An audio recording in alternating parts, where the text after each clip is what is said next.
What's going on, baseball fans? How you doing? Welcome to the MLB Mock Draft 2.0 for the upcoming 2021 MLB Draft. Let's get to it.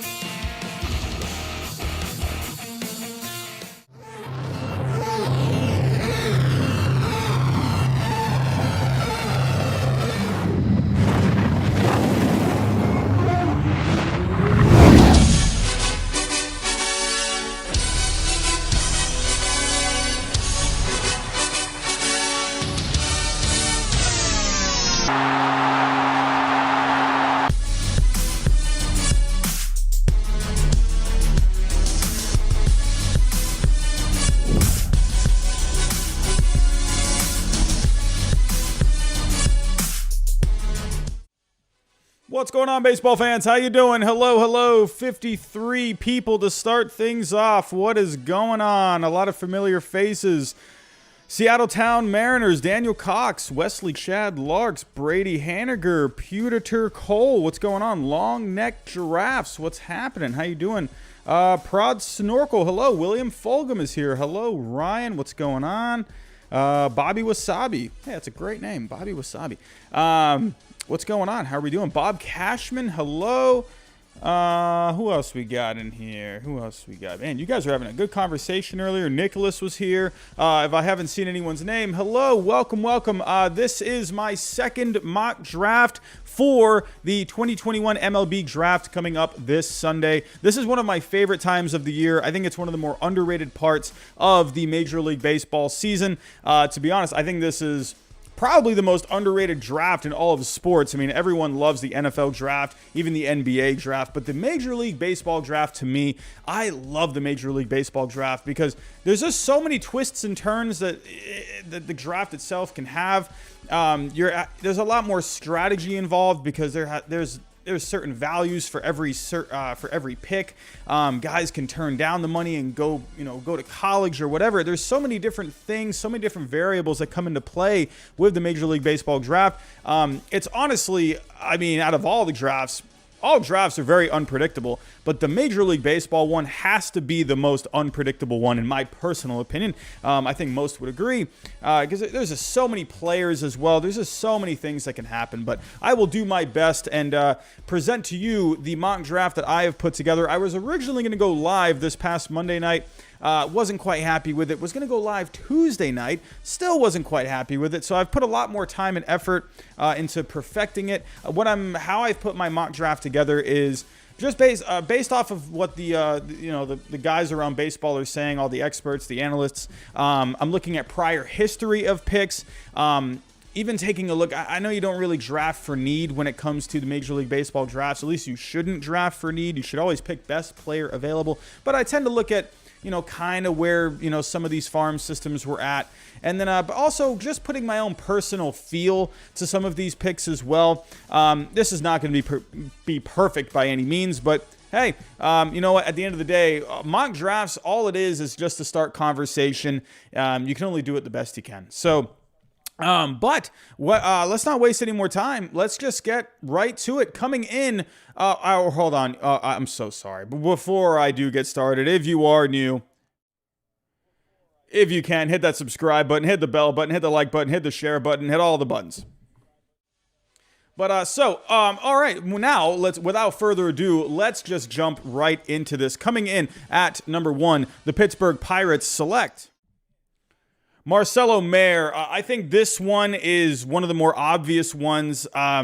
At least that's what experts are kind of leaning towards. This is the guy that seems to come up the most. In my personal opinion, I personally like Jordan Lawlar. I think he's the more complete player. But Marcelo Mayer, the Pirates, the rumor is that they are looking to maybe go a little under slot on that value for the first pick. So they're thinking maybe they can get Marcelo Mayer for a little cheaper. But Marcelo Mayer, either way, even if they are, maybe looking to get a bit of a discount at the number 1 spot, there is still a lot to like about Marcelo Mayer, who gets a lot of comparisons to Corey Seager. So let's go ahead. Let's go take a look at Mr. Marcelo Mayer. So Marcelo Mayer on Major League Baseball on MLB Pipeline, he is ranked number 1 overall. On Baseball America, he is ranked, let me pull this up real quick. quick. Jordan Lawlar, at least from the last time I saw, yes, they have Jordan Lawlar ranked number 1. So, and they have Marcelo Mayer ranked number 2. So, for the most part, I'm going to be kind of presenting everything on MLB Pipeline. They just I think do a better job visually at all the tools and whatnot. Baseball America, I think they do great work over there, but MLB Pipeline, they kind of just they have a better presentation in my opinion. But Marcelo Mayer, 60 hit, 55 power, and that's for an 18-year-old coming out of high school. The kid just has a really good feel for hitting. He's not going to be like, so Jordan Lawlar, what kind of separates him from Marcelo Mayer is the speed. Marcelo Mayer won't be as quick, but he's still going to play a very good shortstop. He's very smooth out there, good hands, good feet. He's going to play the position very well. Kind of think of a Corey Seager. Corey Seager, he's not really one of these, flashy shortstops out there, but Corey Seager, he's going to play a solid job at short, and he'll get the job done. But with Marcelo Mayer, you just got a good, smooth swing from the left side. He just gets a lot of bat on ball all the time. And the fact he's only 18 years old, he already has a 60 hit tool. He commands the strike zone very, very well.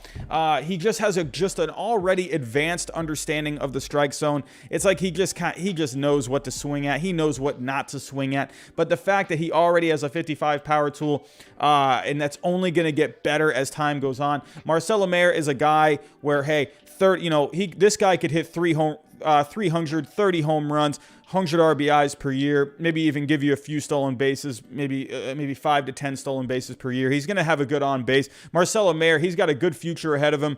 I think the Pittsburgh Pirates, this is a guy where also it works for them as well, because maybe they can convince him to sign a little cheaper at that number 1 spot, and then that'll give him a little more flexibility for some picks for later on in the draft. I think the Pirates, this is where they really start to go into their rebuild. This is where they really start to add assets into that farm system for the future.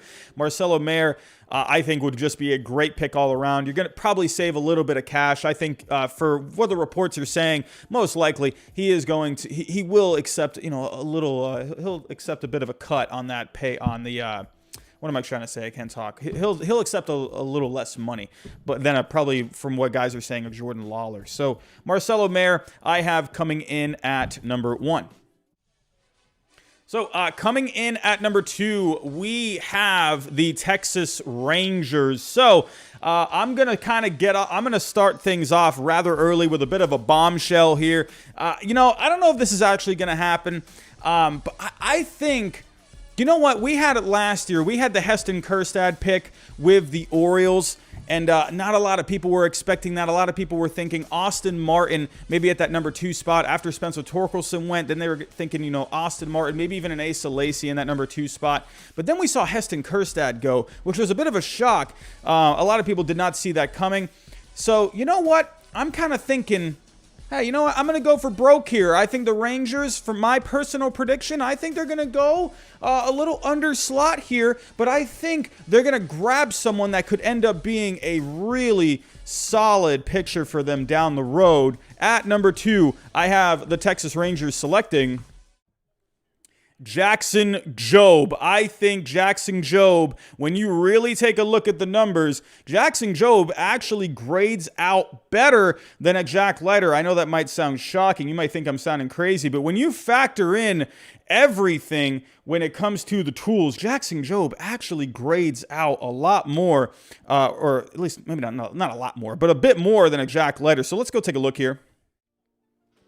But Jackson Jobe, there is just, good grief. These tools just pop off the screen with a Jackson Jobe coming out of high school. This is a little risky. I know. Some of you are probably thinking I'm a little crazy, but this guy, if he pans out and he ends up developing, good grief, this guy has already got just thunderous tools all over the place. He's got a big fastball already, but the slider, this dude has a slider over 3,000 RPMs. Just go watch his slider. Go pull up some stuff. This guy has a Looney Tunes slider. The movement on it is absolutely ridiculous. The guy already has a good curveball as well, and he has a really good changeup as well. This guy already has 4 pitches that are at least above average, and then he's got 2+ pitches, and he's got 1++ pitch as well. I mean, Jackson Jobe, the Rangers are a bit notorious for going a bit under slot.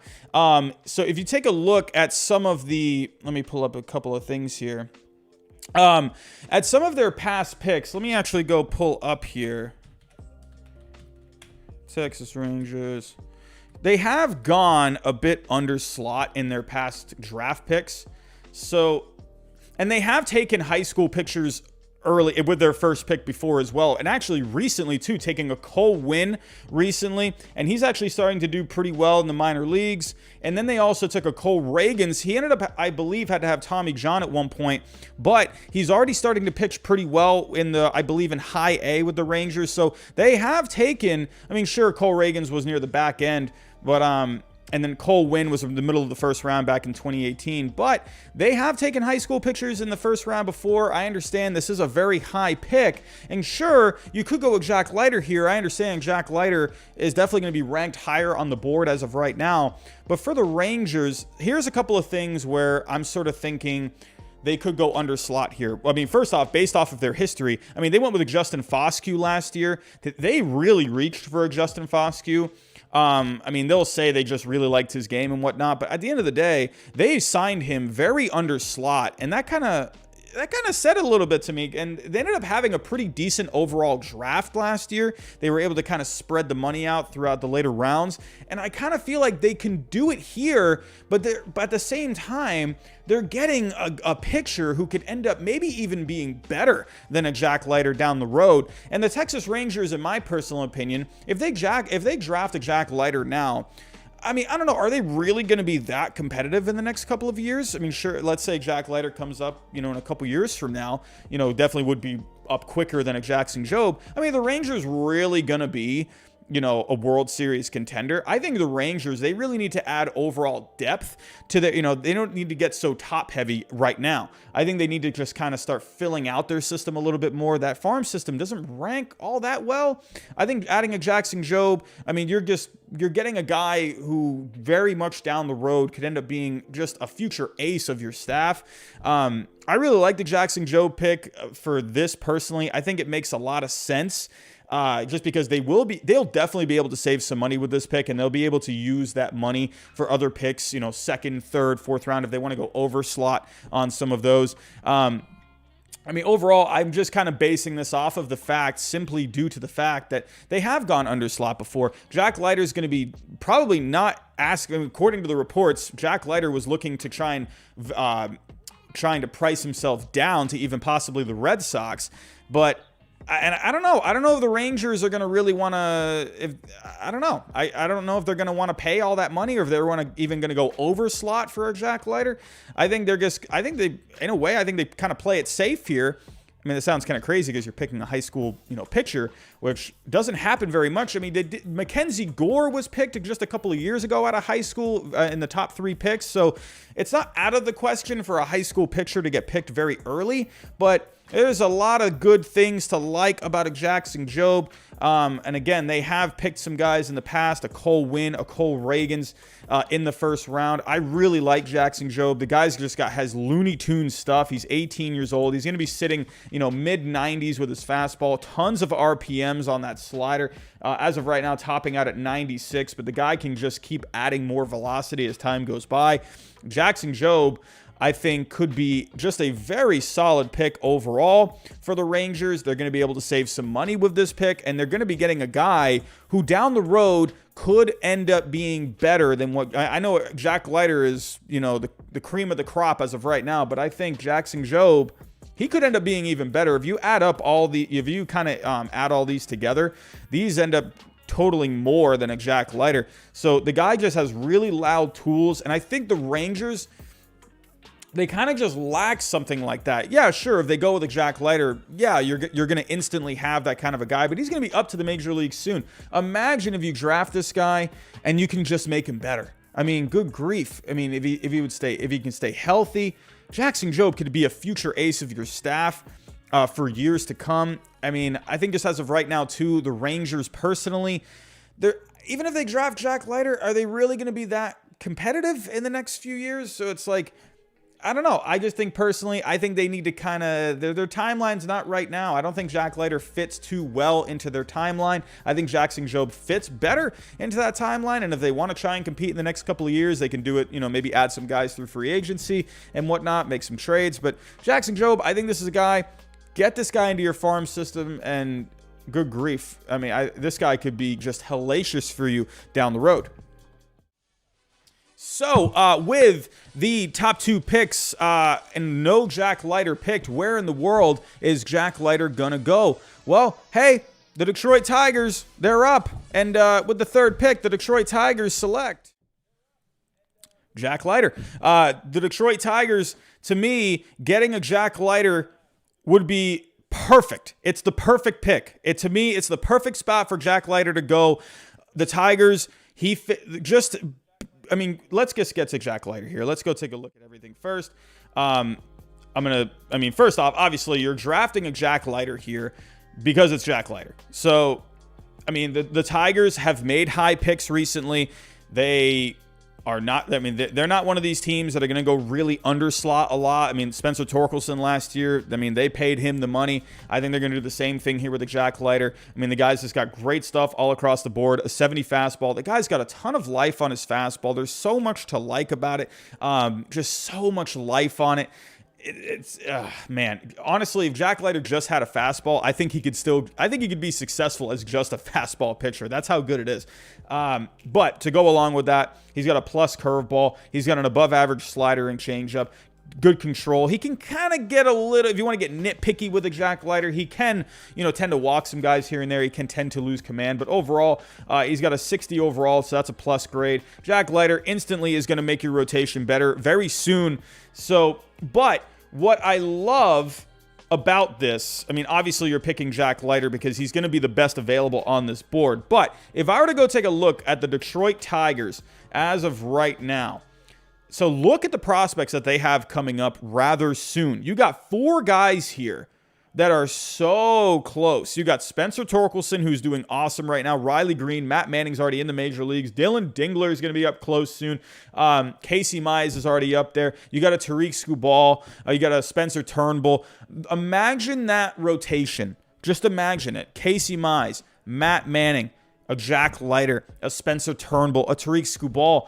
Their pitching coach, who's one of the better ones in the game, good grief. You're frothing at the mouth at the idea of that rotation. That is a nasty rotation. I think if they add a Jack Leiter to this system, this Tigers team is going to be really competitive really soon. Jack Leiter fits perfectly into their timeline. He fits better into the Tigers timeline than he would with the Rangers. I think. And then there's there's a rumor out there, Jack Leiter, he doesn't want to go to the Tigers. I'm sorry, why would you not want to go to this team? Why would you not want to go to the Detroit Tigers when you have all this talent in this farm system on the team already? Sure, they're not very competitive as of right now, but this team could be really good for the next 5 years with 5 to 10 years with these guys. But Jack Leiter, I think to me, I think the Tigers are, in my opinion, based off of what they've done before with, picking guys high, and they don't really go under slot a lot. I think they'll pay him the money. And I think it would be silly if Jack Leiter were to turn down that money and go back to Vanderbilt. That's a lot of money to be leaving on the table. I don't think he would turn that down. If we were to go look at the slot values as of right now, MLB Draft slot values. So as of right now, if we take a look at the slot values for each pick, so the Tigers as of right now, that's about $7.2 million. You're going to tell me Jack Leiter is going to leave $7.2 million on the table to go back to Vanderbilt? That's a little risky if you ask me. I don't know about that. I think if he even asked for 7.5, I think they would still do it. I think they would do it. I don't think Jack Leiter is going to turn down that money. That's just my personal opinion. I think it would be silly for him to turn down that money. I don't know. You hear all these weird rumors out there too. Who knows if that was actually something Jack Leiter said. Maybe other teams are kind of putting feelers out there, putting words out there. That's what a lot of these teams do. They kind of put things out there to try and get guys to move around on the board. I don't buy that rumor too much about him trying to price himself down to the Red Sox. I don't know. You don't ever see that really happen. Personally, I think he ends up going to the Tigers. That is my pick. I think if you really think about the fact of a Jack Leiter going into that Detroit Tigers rotation, that's nasty. I mean, that Tigers team, I think if you get Jack Leiter into that rotation in the next couple of years, I think the Tigers easily can compete with that White Sox team for the division. That's just my personal opinion. So that's who I have going at number 3, Jack Leiter to the Tigers. So this brings up my Boston Red Sox. So Red Sox fans, I know I've broken your hearts. No Jack Leiter to the Red Sox, but the Red Sox, I think they're going to end up getting a guy here who I think could be a cornerstone of the franchise for years to come. This is the kind of guy where, to me, he checks off all the boxes. He's just so good at everything. He's just good across the board. He's just got all the tools. But on top of that, just a really solid, humble person at the same time. Someone that I can just see playing in Boston down the road. I would love this pick if it ends up happening. So at number 4, I have the Red Sox selecting Jordan Lawlar. So Jordan Lawlar to the Red Sox. I think this would be a great pick. You're getting the number 1 overall prospect on Baseball America. You're getting the number 2 prospect on MLB Pipeline. I mean, and you're getting him at number 4. What great value this would be if the Red Sox end up getting a Jordan Lawlar. I mean, it has to. This is how just so complicated things can get. One team near the top of the draft can kind of change everything, but if it ends up working out this way, I think Jordan Lawlar would be just an amazing pick for the Red Sox. So let's go take a look at Mr. Jordan Lawlar. So Jordan Lawlar, shortstop out of Jesuit Prep High School in Texas. I'll tell you, the one thing with Jordan Lawlar right off the bat to me is go to Prospects Live. Prospects Live, I'm telling you, go follow that channel right now. They have some of the best information out there on prospects and draft prospects. They have a ton of video. They have interviews. Man, everyone, please go give Prospects Live a follow. They do great stuff over there. And they had an interview with Jordan Lawlar. Just such a humble kid. It's just so like refreshing just kind of hearing someone at his age. He just talks so I don't know, there's no cockiness to him. He's just a humble dude. It's like you can just there's just a lot to like about it. I can't even really explain it, but well, let's talk about the baseball stuff. So overall, the guy's got just good tools all across the board. A little lower on the hit tool than a Marcelo Mayer, but 55 is pretty solid. Already got a 55 power. But the thing that separates him from our Marcelo Mayer is the speed. He's got great speed, so he's going to make things happen on the bases. Alex Cora would love that. He's got a good arm out there already, a 55 tool. The guy is just as balanced as it comes.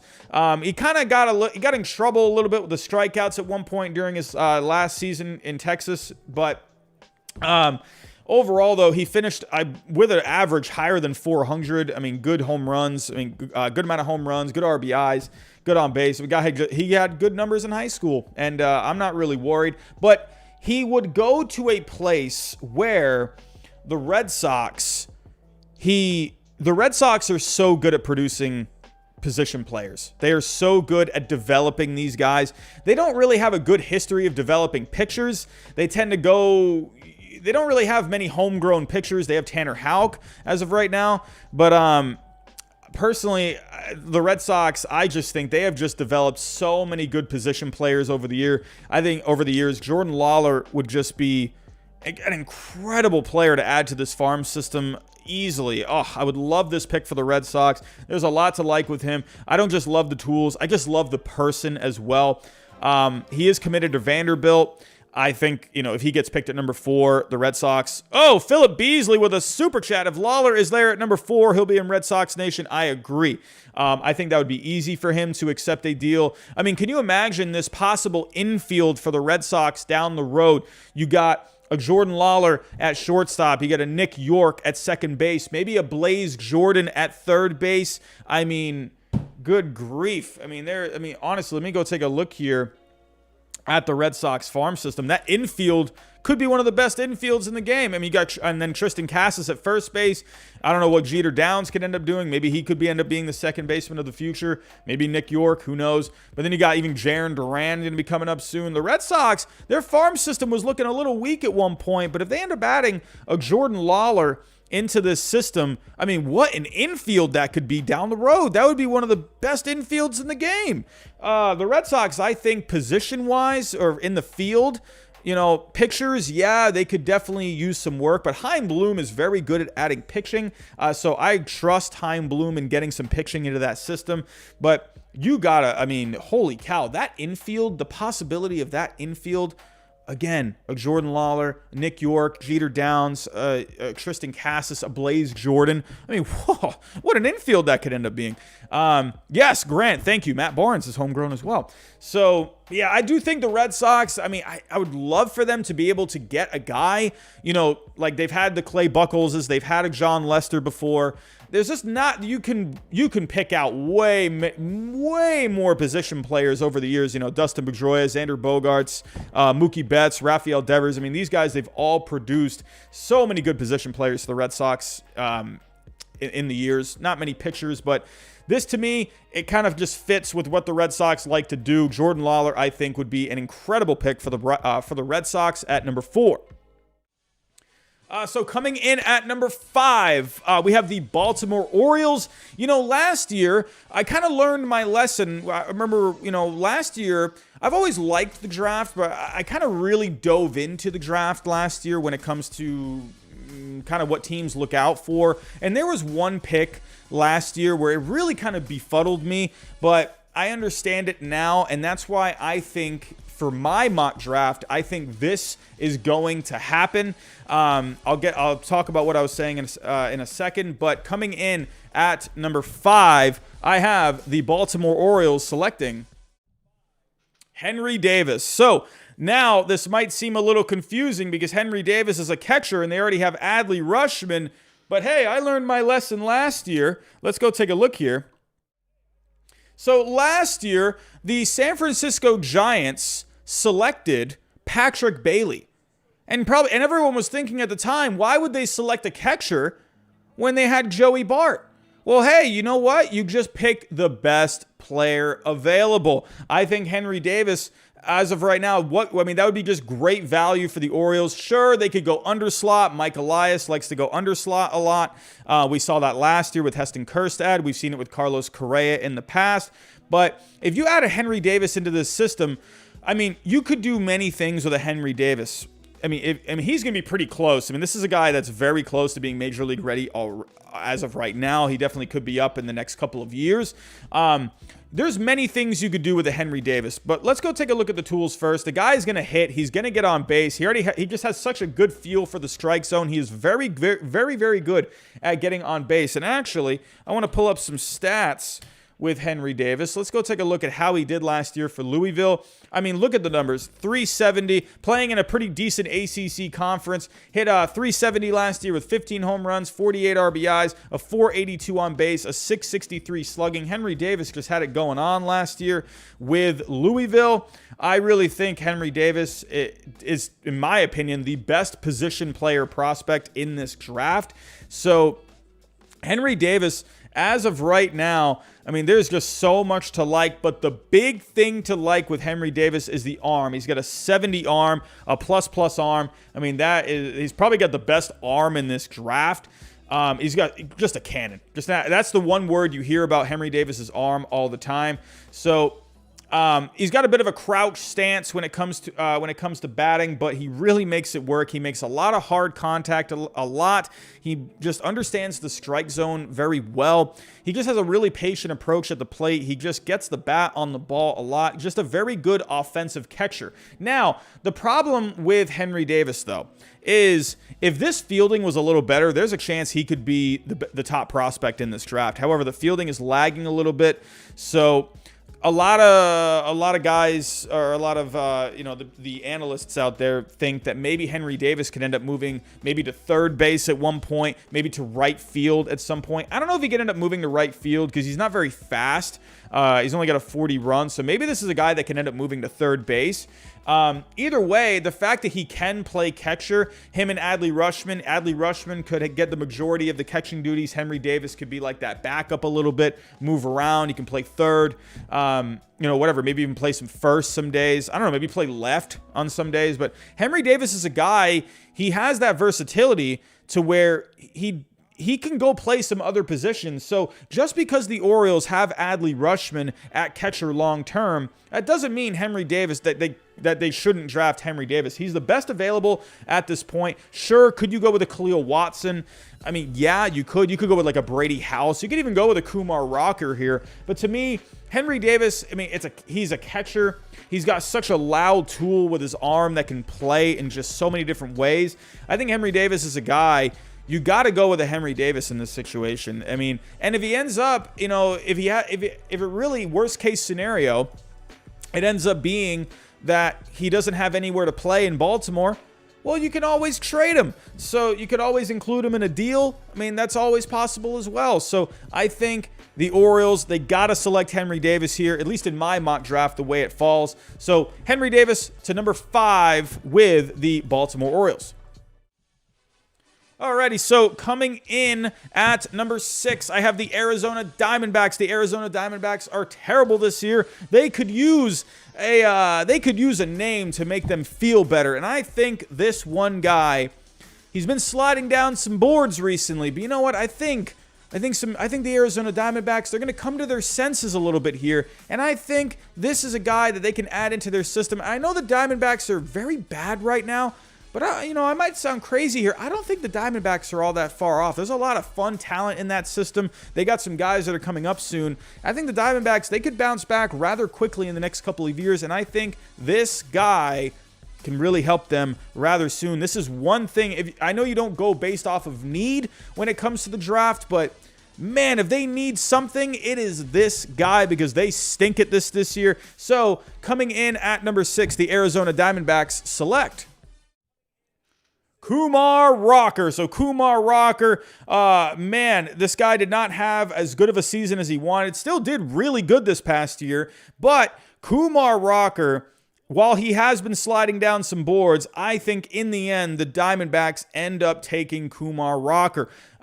Sure, he did not have the season that he wanted, but the guy still put up really good numbers with Vanderbilt. So let's go take a look at Mr. Kumar Rocker here. All right, so Kumar, as of right now, he is ranked number 6 on MLB Pipeline.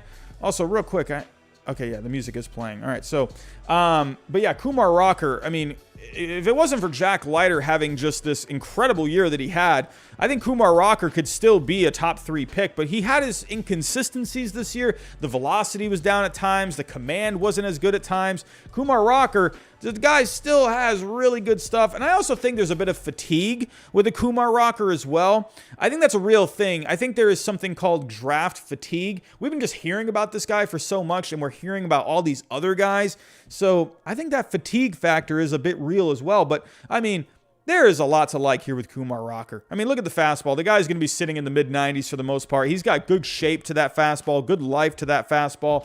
And the guy's got really good tools. 60 curveball. I mean, look, the slider is the best tool of all. This slider is so hellacious. It's a strikeout pitch. When he threw his no-hitter against Duke, they were all off sliders. He has a changeup. Doesn't throw it as much. But, hey, that can always be improved. He's got pretty decent control for the most part. If I look up Kumar Rocker's stats, so Kumar Rocker, he had himself a good year. It just wasn't the year that a lot of people were expecting. A 2.73 ERA, a good amount of strikeouts, 13 strikeouts per 9, had about 3 walks per 9. So Jack Leiter ended up having the better year overall. There was just some starts with Kumar where he got hit around a little bit. It just wasn't as effective as he, like in those few starts in 2020 and then late in that year in 2019 during the College World Series. Man, he just looked so good during those times. But then 2021, he had his bumps. But I think in the end, I mean, the tools speak for themselves. The guy, is just so, I mean, and then just look at the size too, 6'5", 245 pounds. And if we go take a look as well at the Arizona Diamondbacks, they really, I think, they got a lot of pitching coming up soon, but none of these guys, I mean, sure, I do like a Blake Walston. And then, he's got pretty decent stuff here. 60 fastball, 60 curveball, 50 slider, 50 changeup. I do like him a lot. There's also Corbin Martin as well. But none of these guys, I think, can be that frontline guy like a Kumar Rocker could be. I mean, they got other guys too, like they just drafted a college pitcher last year, so that, hey, they're used to drafting college pitching as well. They got some other guys, Luis Frias, Levi Kelly. I just think out of all these prospects, none of these guys really jump off the screen to me as like that number one guy. Kumar Rocker to me is that number one guy, where this is a guy I really think could be huge for that franchise. I think also this is not the main reason, but it just be a feel-good kind of a thing for Diamondbacks fans. That'd get them really excited. I think Kumar Rocker would be a great fit with the Diamondbacks. I think some people have him sliding down further to the Royals, maybe even all the way to number 10 to the Mets. But to me, I think in the end, we're going to see Kumar Rocker land with the Diamondbacks. He definitely could keep falling. I'm definitely aware of that. So the Royals do make a lot of sense. Mr. Chicken, I see you in the chat. The Royals make great sense. I mean, they have taken a lot of college pitching. But I don't know. I don't know. I could be wrong, but my gut, he's telling me Diamondbacks. So that's where I have it. Kumar Rocker, number 6 to the Diamondbacks. Alrighty, so coming in at number 7, I have the Kansas City Royals, and we just said, hey, Kumar Rocker would be a great fit for the Kansas City Royals, but hey, because Kumar Rocker is no longer on the board, we got to pivot. They've taken a lot of college pitching in the past, but you know what? I think they kind of go a bit of a different route here. They got a lot of good guys in the upper part of their farm system that are going to be coming up soon. I think the Royals are going to be very competitive. So you know what? I think they add a guy where at this point in the draft, there's one guy sitting there that would be he'd be too good to pass up at this point, and he can really help you out down the road. This guy has an electric bat. I think this guy, he could be awesome down the road. He's one of my favorite prospects in this draft. So at number 7, the Kansas City Royals select Kahlil Watson. Kahlil Watson, this dude has a swing that just makes me drool. I mean, the guy has such an electric swing. Kahlil Watson, I think, could be one of the more fun players to come out of this draft when all is said and done. Kahlil Watson, there is a lot to like. Shortstop out of Wake Forest High School in North Carolina. Let's go take a look at Kahlil Watson. So Kahlil Watson, shortstop, I mean, the tools just jump off the page here. All over the place, 55 hit, 55 power. The guy is very athletic, 65 run, 55 arm, 55 field. Kahlil Watson, there is a lot to like. This guy has a swing. Again, it makes me drool. When he gets the bat on the ball, oh boy, and if he puts some loft into it, the ball's gone. It's incredible. The guy can just he gets incredible speed with the bat. He just, I mean, the quick hands that he has, it's insane. It's good grief. Probably my favorite swing in this draft. A little smaller stature, 5'9", 178 pounds, but he's only 18 years old. He can easily add another 20, 30 pounds in the next, 4 years. But he can get a little aggressive, so that kind of gets him in trouble sometimes. So especially when he's going to go up against some more advanced pitching, that's going to be something to keep an eye out for. But hey, the Royals, they got some good people in that farm system to help him develop, try to work on that, get a little bit more consistency with the contact. But man, when he makes that contact, it is just loud. I mean, Kahlil Watson, I think, personally, I mean, you don't see the Royals go too much with let me actually pull up the Royals here. Royals draft picks. So let's take a look at recent picks for the Royals. I mean, a lot of pitching in recent years. But taking a look, I mean, they did pick Bobby Witt Jr. recently. Kahlil Watson is a guy that could end up sliding over maybe to second. I mean, could you imagine that middle infield with Bobby Witt Jr. and a Kahlil Watson on top of his game? But they have taken a lot of pitching in recent years. So And again, the last position player they did take was Bobby Witt Jr. out of high school. So they're not afraid of taking shortstops out of high school. I think Kahlil Watson could be, I think just the value is just going to be too good to pass up at this point. I think, sure, there's always risk with high school players, but I think with Kahlil Watson, I mean, just the athleticism that he possesses, I mean, just the advanced approach he already has at the plate, the swing mechanics that he already has, work on that consistency with making a little bit more contact. Kahlil Watson, I think, just could be a phenomenal player for the Royals. And imagine that middle infield, Bobby Witt Jr., Kahlil Watson.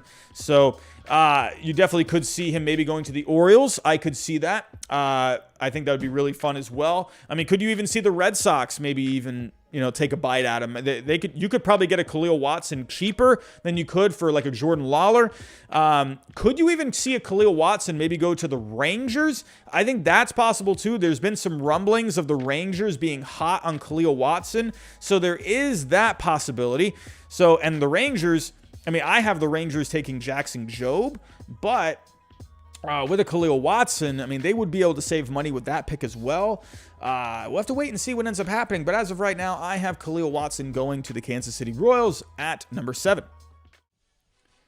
Alrighty, so coming in at number 8, we have the Colorado Rockies. The Colorado Rockies, man, what's been going on with them? I mean, they don't have Nolan Arenado anymore. They're not going to have Trevor Story anymore. They're going to be going really into reset mode.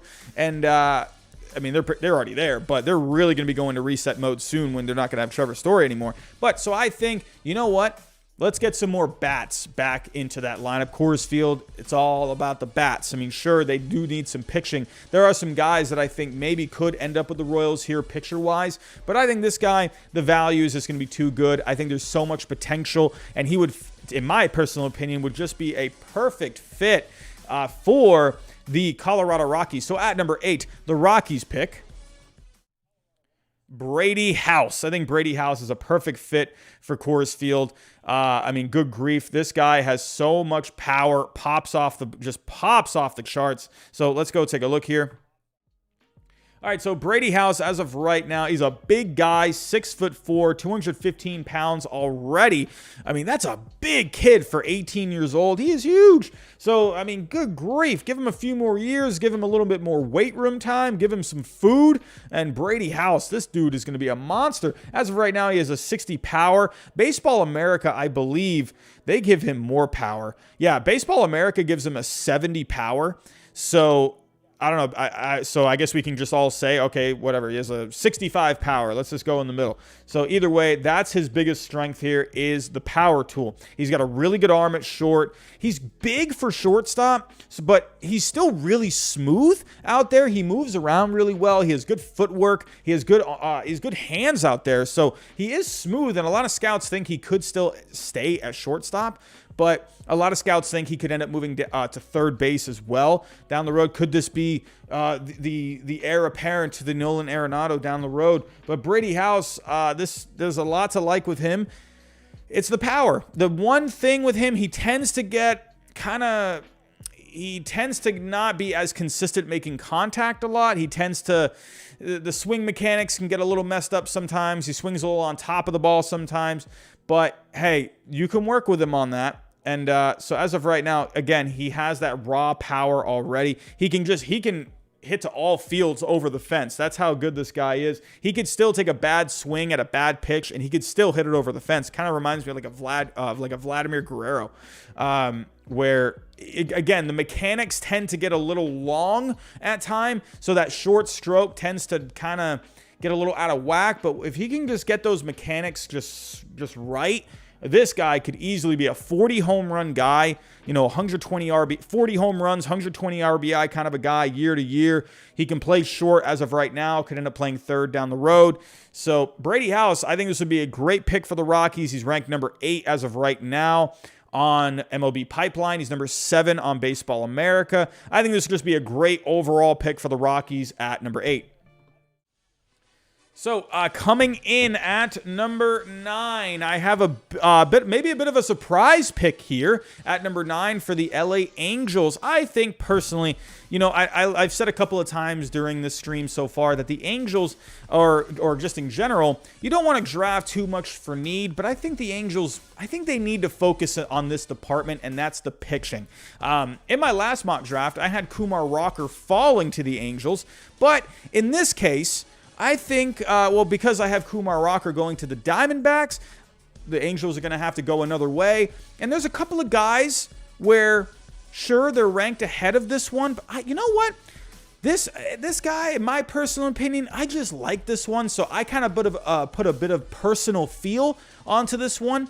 And you know what? I like this pick. And it just seems like a good, safe pick for the Angels as of right now. And hey, this is the one I'm going with. At number 9, I have the LA Angels selecting Jordan Wicks. So Jordan Wicks, oh my, I love this guy. I really like this guy a lot. So as of right now, let's go share the screen. So Jordan Wicks, as of right now, is ranked 16th on MLB Pipeline. So there are a few guys ranked ahead of him as of right now.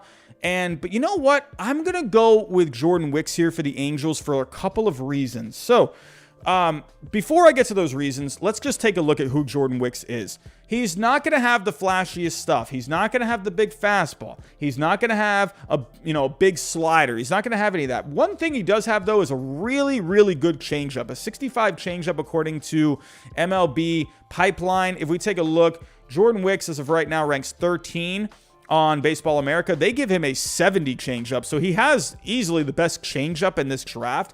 And you know what? Here's the reason why I went with a Jordan Wicks over someone like a Sam Bachman or a Ty Madden, to where these guys have some question marks with them. Ty Madden, he's had some issues with some injuries in the past. He doesn't have, in my personal opinion, he's only really at this point kind of like a 3-pitch guy. He does have a curveball, 50 curveball, but he does have a 60 fastball and a 60 slider and a 55 changeup.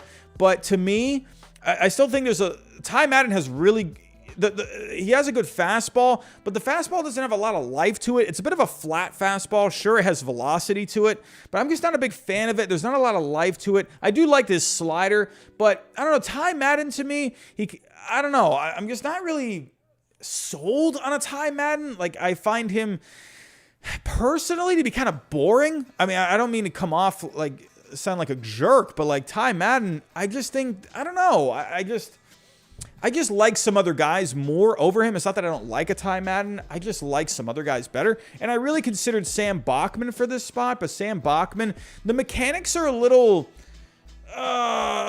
messy in my opinion. They kind of the arm slot is a little high, and he's had some shoulder issues in the past year. And so Sam Bachman, while he has a huge fastball and a big slider, I'm kind of worried about the durability with a Sam Bachman. And in my personal opinion, I'm going with a Jordan Wicks here for the Angels because me personally, I feel like the Angels need to go with a bit of a safer pick here. And that might sound a little crazy, but taking a look at the Angels farm system, they drafted a Reed Detmers last year, who is doing awesome in the minor leagues, by the way. If you go take a look at his stats, he is doing just so good in the minors right now. Also a lefty that they picked last year, 3.60 ERA, getting a ton of strikeouts, 91 strikeouts to 17 walks. Reed Detmers, I thought, was a really good pick last year, but when it comes to, they don't have a lot of other pitching. They have Jack Kokonowicz, they have Hector Yan. The Angels need more surefire pitching in this system. Jordan Wicks is going to be a guy that you can count on. He's going to be a guy, he has never really shown anything injury-wise. He usually makes all of his starts, and he just has good all-around stuff. I mean, the curveball could be better, sure, but he's got a decent fastball, an above-average slider already, 65 changeup. He has above-average control. The guy just goes out there and he competes all the time. I just like this pick because I think it's more of a safe pick for the Angels. So that's kind of where I'm at. I like Ty Madden, But I don't know. Personally, I don't know. I feel like he doesn't have a lot of pitches to play with. The fastball is a little flat. I do like his slider, but I don't know. I like guys that can have some more pitches in their arsenal. And then Sam Bachman, I love the stuff, but I worry about the injuries. I worry about his durability. He had some shoulder soreness last year where he had to miss some time. But to me, I'm going with a safe pick here because I think with the Angels, personally, I just think they need to go with something that they can really count on, because with the Angels, they never have pitching that you can count on. I know I say don't really draft for need, but I think Jordan Wicks would be a solid guy to add into this system. I just like him a lot. He's had a lot of success in college, so that's where I'm going with that. Jordan Wicks to the Angels at number 9. So, coming in at number 10. We have the New York Mets. So, the New York Mets, hey, they're starting to come around a little bit. They're starting to get some guys into that farm system. The Mets, a little up and down this year, but I think the Mets, my personal opinion, I think they're going to end up winning that division this year. But for the Mets, I think, personally, I think this would be just a really solid pick overall for them. And, so yeah, let's go for it. At number 10, I have the New York Mets selecting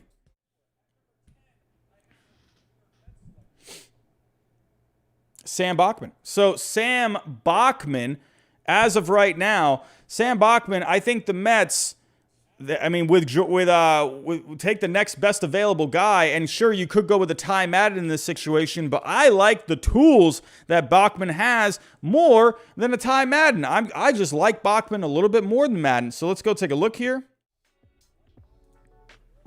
All right, so if we take a look at Bachman, I kind of just took a look at him a second ago, but he's got a big fastball, 70 fastball, 65 slider. When I think of the Mets overall, when it comes to their farm system, they don't have a lot of pitchers, in my opinion, that just kind of explode off the charts.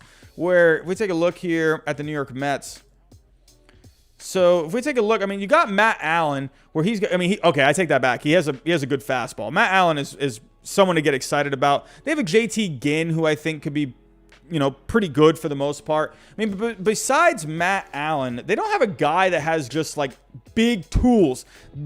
With a Sam Bachman, big fastball, big slider, and the Mets, they can help him come around a little bit more with some of those other pitches. If we go take a look at some of those other pitches with a Sam Bachman. He's got a changeup already. He doesn't throw the changeup as much. So he's got 3 decent pitches. He doesn't throw the changeup as much, but it's a pretty good one when he does throw it. So as of right now, he's got 3 pitches that he can play with.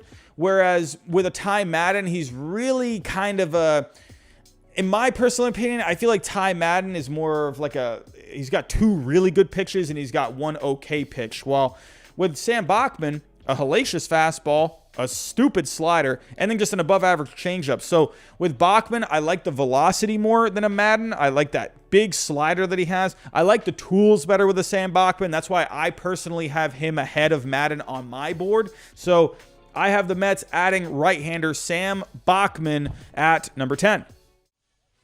So coming in at number 11. Who do we have at number 11? Oh, I'm going blank. Who is at number 11? We have... Oh, I'm going so blank right now at number 11. Oh, the Nationals. So sorry. The Washington Nationals. So, the Nationals, they are very well known for picking pitching. And I think they stay on that route. And I got one guy. This might be a bit of a surprise pick here. But you know what? Hey, to mock draft, it's so hard to get these things right. So whatever. I'm just going to throw some stuff out there. But at number 11, I think the Nationals... They've added this kind of a guy before, and why not? Let's do it again. So at number 11, I have the Washington Nationals selecting Gunnar Hoagland. I think Gunnar Hoagland would be a great fit for the Washington Nationals. You might be thinking, Gunnar Hoagland, this guy had Tommy John. He's not even pitching right now. But Gunnar Hoagland, I think... he makes a lot of sense. This guy was a top 10 pitching prospect before he went down with that Tommy John. And the Nationals, they have picked Lucas Giolito before. in the first round, and at that point, he had already gone under the knife. So the Nationals are not afraid of picking guys with, who've had Tommy John surgery. So Gunnar Hoagland, I think they go for it here. I think they would be able to save some money with this pick. It's a bit of a reach, but I think the Nationals, this is a guy, he's going to be back in a year or two down the road. Sure, I mean, they're going to lose out on some of that development time, but with a Gunnar Hoagland, he was at one point a top 10 prospect. So let's go take a look here at Gunnar Hoagland. And so as of right now, he ranks 22 on MLB Pipeline. So, there's a lot to like with him. He's got just a good build already. 6'4", 220 pounds. And the guy just has really good tools all across the board. 55 fastball, 55 slider, 55 changeup, and a decent curveball, 50 curveball. But he's got really good control. He throws a lot of strikes. I think the Nationals would really like that. Just a guy that can just throw strikes. And again, Gunnar Hoagland was a guy, it says right here, he had pitched himself into the top 10 picks of this year's draft until he injured his elbow and required Tommy John. And again, the Nationals have picked a guy before who needed Tommy John, Lucas Giolito. So they're not afraid of it. I think, you know what, they're going to see this opportunity. They're probably going to save some money with this pick. I think Gunnar Hoagland, there's a lot to like with him, and I think he's being kind of forgotten about. But hey, the Nationals, like I said, they've done it before with the Lucas Giolito. Maybe that's a little lazy on my part, but hey, you know what? Why not? Let's go with another surprise here. The MLB Draft, always full of surprises. So here's another surprise. Gunnar Hoagland to the Nationals at number 11. Alrighty, so coming in at number 12, we have the Seattle Mariners. The Seattle Mariners, they've been picking a lot of pitching lately. But you know what? I think they go the position player route here. I didn't switch up my pick from the first mock draft. I'm going to stay with this one. So for the Seattle Mariners at number 12, I have them picking shortstop Matt McLain. I think Matt McLain, I just think is just going to be a solid pick for the Seattle Mariners out of UCLA. Solid shortstop overall. There's a lot to like here. So Matt McLain, let's go take a look at him. As of right now, he's ranked number 12 on MLB Pipeline. So there's a lot to like here with Matt McLain. 60 hit tool, 50 power, 60 runs, 60 arm. Just a good all-around guy. Probably the next best position player prospect, or at least you can make an argument for it behind, or at least out of college, out of someone like a Henry Davis. You do got other guys here, like a Colton Cowser, Sal Frelick. But I think with the Mariners, I think in this particular draft, I think they go with an infield prospect here. So Matt McLain, there's a lot to like about him. If we go take a look at some stats with Matt McLain, he had a very good season last year at UCLA. And I'm going with the shortstop here. And he can also move around a little bit. He can go in the outfield. He can play some third, some second. So I think the Mariners are going to like that a little bit, a guy that can just move around and play other positions. But he actually was drafted. He was drafted 25th overall in the 2018 draft before he went to college, and he has definitely improved his stock. So as of right now, there's a lot to like. He hit 333 last year for UCLA. Not a lot of power, 9 home runs, 36 RBIs, but he had 9 stolen bases. The power is a little sneaky with a Matt McLain, but the guy gets on base, he competes, he plays in the field really well. I think this is just a nice infield prospect for the Mariners to add. They've got a lot of college lately, so I think they stick in the college ranks. I think they go with a shortstop here, and let's actually take a look real quick at the Mariners farm system. They do have a couple of infield prospects in the top 10. So they have Noelvi Marte. And they have a Cal Riley at catcher as well. So they do have a Noelvi Marte here. He's at single A as of right now. But I think with a Matt McLain, I think overall this is just a safe pick to have. Noelvi Marte could be a stud at some point, but with a Matt McLain, he could end up moving around, play some second at some point. So if Noelvi Marte did end up coming up to play short, but they definitely could use some more infielders. I know you don't really go for needs so much, but they really could use some more middle infielders here. They don't have a lot of them. If you take a look, you have Noelvi Marte. If we keep going down the list here, you do have a Caden Polkovic. That's really it. In your top 30, you have only 2 middle infielders. So I think a Matt McLain, I think it makes a lot of sense. Just a nice safe pick. And if we get back to the tools, if we take a look here, So Matt McLain, and again, one other thing I like with him is the speed. It doesn't translate to the field as much. He definitely could improve in the field. So, but I would think if he is this athletic already, I think they could maybe figure out a way to help him improve a little bit at short. But overall, I do like the speed with him. So, hey, nice to see. I like Matt McLain, just a safe pick at number 12 for the Seattle Mariners. So coming in at number 13. So this is a guy that could go to the Seattle Mariners as well. But you know what? In this mock draft, I have him going to this next spot here. So at... actually, wait. Who did I have at number 13? Oh, wait, no, sorry. I'm getting... no, I made a last-minute change. Hold on, I apologize. So, no, I actually did decide to switch up not too long before I went live. I decided to have a new guy come in at the number 13 spot for the Philadelphia Phillies. So, this is a guy I was just talking about not too long ago, maybe a few minutes ago. And with Dave Dombrowski with the Phillies, I had Dave Dombrowski as the general manager for the Red Sox not too long ago. And I could see Dombrowski making this kind of a pick. He did make a pick for a college pitcher while he was with the Red Sox. And this guy is still sitting on the board. I think this is just good value. Shouldn't pass this up at number 13. So at number 13, the Philadelphia Phillies select Ty Madden. So Ty Madden out of Texas. I did just talk about Ty Madden quite a bit there while we were talking about Bachman, and we were talking about Gunnar Hoagland as well, and even Kumar Rocker. But Ty Madden, I mean, like I said, I do wish he could have more of an effective third pitch and even a fourth pitch as well. But Ty Madden, there's still a lot to like about him. I really do like his game. So let's go take a look here. All right, so Ty Madden, as of right now, he is the number 9 prospect on MLB Pipeline. He's number 12 on Baseball America. So Ty Madden, as of right now, he's got a 60 fastball, 60 slider. I like the fastball slider. He's got that changeup. He does have a 50 curveball. Would like that to be a little bit better. He has some decent control. I actually want to pull up some Ty Madden stats. So Ty Madden as of right now. So last year he had a very solid season, 2.45 ERA, little under 11 strikeouts per 9 last year. Again, he kind of didn't really have the best control at times. He was walking around 3.5 guys per 9.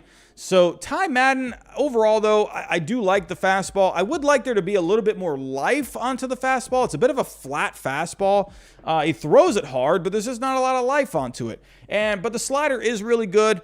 I think with the Phillies, I mean, again, I don't mean to keep, saying, a team needs this, a team needs that, but I think the Phillies definitely could use a little bit more pitching in that system. And why not go with a guy that's pretty far along? I mean, sure, you got some other guys here like a Francisco Morales. They did pick a Mick Abel last year, so that's someone to keep an eye on as well. I mean, they do have someone like an Eric Miller and Adonis Medina, but I think Ty Madden would be a really good fit for the Phillies. Just a solid arm to add to that farm system overall that could use some more pitching. So Ty Madden, I have coming in at number 13 to the Philadelphia Phillies. So, coming in at number 14, we have the San Francisco Giants. So, San Francisco, they went the college route last year with a Patrick Bailey. I think they stay on the college route this year. And there's a really good outfielder sitting here. And I think, you know what, the San Francisco Giants, they're going to take this outfielder. So, coming in at number 14, I have the Giants selecting Colton Cowser. So, Colton Cowser, I really like this pick. This is a guy that could go higher on this list. Definitely could go even maybe number 5 to the Orioles. There's been some rumblings about the Orioles maybe taking a look at him to, they'd probably be able to go underslot with him. But I really do like Colton Cowser a lot. So let's go take a look at him. So as of right now, Colton Cowser is number 10 on MLB Pipeline. He's number 11 on Baseball America. So I think this would be just a good value spot for the Giants. I mean, at number 14, I mean, this would just be really good value for them. But there's a lot to like with him. He's got a 60 hit, kind of like, almost reminds me of a Heston Kjerstad, but a more polished Heston Kjerstad, a smoother swing from that left side. I like Colton Cowser a lot. Great hit tool already at 60. He's very fast out there. Not too much power as of right now, but that could get even better. Not a great arm for center field. Could be a little bit better, but he can play decently out in center field. So a lot of people think maybe he can end up moving to right or left at some point. But overall, this is a guy that I think could have a lot of success. So as of right now, it says here, one of the best bats in the college class. Kauser, a pure left-handed stroke. You always like hearing the word pure. So he finds a lot of barrels. He has quick hands. He just gets a lot of line drives. You'd like to see maybe they'll try and get a little bit more loft into his swing, get a little more power that way. So this is a guy I think that could end up hitting like 20, 25 home runs a season. I think this is just a guy that can end up having a lot of success. So overall, I like Colton Cowser a lot. I think he just fits in what the Giants like to do. Who knows? Could be the center fielder of the future. Either way, I think this is just a guy where I think just a solid player to add to your farm system. Let's go take a look at some Colton Cowser stats. Overall, very good season last year. 374 average, 16 home runs, 52 RBIs. But look at the 17 stolen bases as well. And actually, and one other thing, not only does he have good mechanics at the plate, not only does he have a good swing, quick hands, he has a very patient approach. He can walk a lot. 42 walks compared to the 32 strikeouts. I have to see how that ends up doing against some better competition.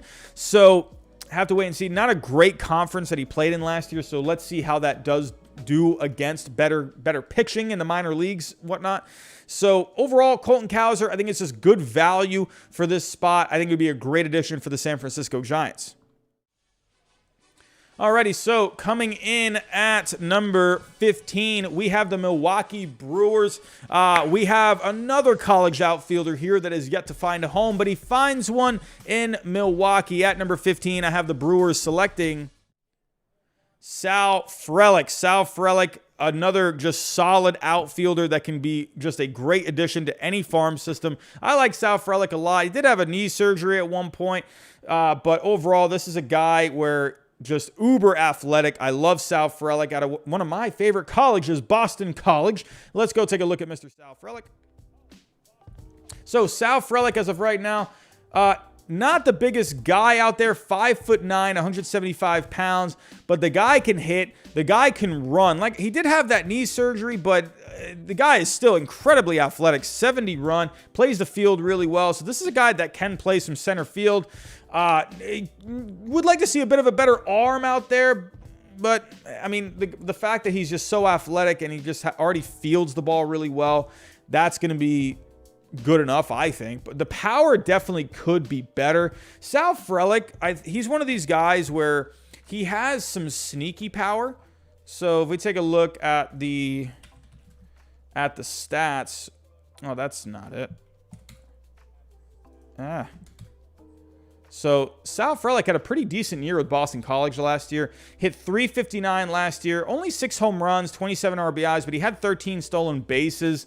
Walked 27 times compared to 28 strikeouts. On base of 443. So Sal Frelick, this is a guy, just a solid addition, position player-wise, to add to any system. Any system would love to have this kind of a guy. He plays the game really hard as well. He's also just, he has a good baseball IQ as well, and I think a team like the Milwaukee Brewers would really like that. Hey, so Sal Frelick, in the end, I think this is just a solid guy. He could go to any of these teams. You could see Frelick, maybe even go to the Mets at number 10. I mean, you can have an argument here for Sal Frelick, Colton Cowser, Matt McLain. All three of those guys could go anywhere from 10 to 15. So I think it's kind of hard to see where those three are going to land. I think they're going to be very close together in this draft. So overall, Sal Frelick to the Milwaukee Brewers. That's who I have at number 15. Alrighty, so at number 16, we have the Miami Marlins. So the Miami Marlins, hey, there's a lot to like in that farm system. Hey, we're halfway through, by the way. Hey, we made it halfway through. So the Marlins, they got a lot of good young players in that system. Hey, Derek Jeter, he's now, how many years has Derek Jeter owned this team for? Was it 4 years now? I don't know. But the Marlins, I think they go prep player for this pick. They have gone some college players recently, but I think they go back to the prep ranks. And you know what? I don't know. I'm kind of just going with it here. I think the Marlins, they like to add prep pitching.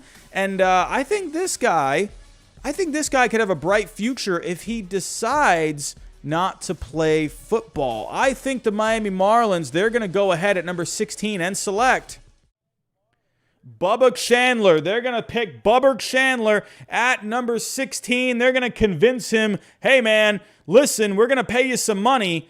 You're not going to go play for Clemson. You're probably not even going to be the starter anyway. So come to Miami. Come pitch for us in Miami. Maybe play a little shortstop as well. Bubba Chandler has a lot of success as a two-way player in high school. So let's go take a look at him.